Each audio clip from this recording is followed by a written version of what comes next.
Our next experiment involves delving deeper into the power of 11.5 pH water. And today I'll be making comparisons between this and two other waters, 2.5 pH and a neutral 7.0.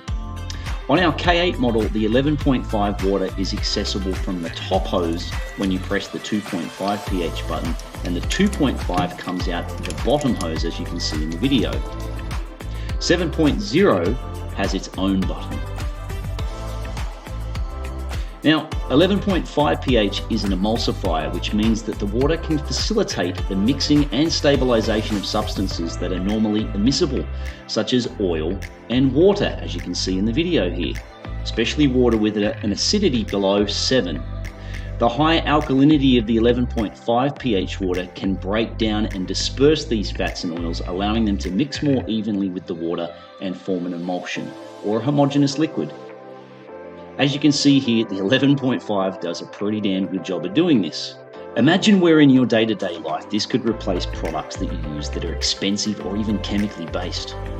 We've been using it now for several purposes, like cleaning the stove and oven, where leftover fat residue can present itself. And as you can see here with cooking bacon, it just usually splatters everywhere and causes a big mess and is usually a pain in the butt to clean up. So after cooking, we sprayed the 11.5 on the fat first and let it sit there for several minutes, let the emulsification take place, then we came back to wipe it off. No chemical, soaps or detergents needed.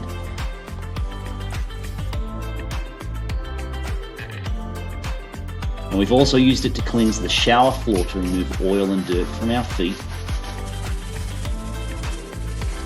And we've also used it for earwax removal in a water syringe, and my wife now has completely replaced her nighttime cleansing and creaming routine products for removing makeup and oily skin before bed, just using 11.5, but then also following it up with 6.0, which we'll explain in another video. If you'd like to know more about the 32 different ways to use 11.5 pH water, visit kangencartel.com today, click on chat and speak to us through Facebook Messenger, and we'll be happy to share a document outlining the 100 different ways that you can use all the different waters.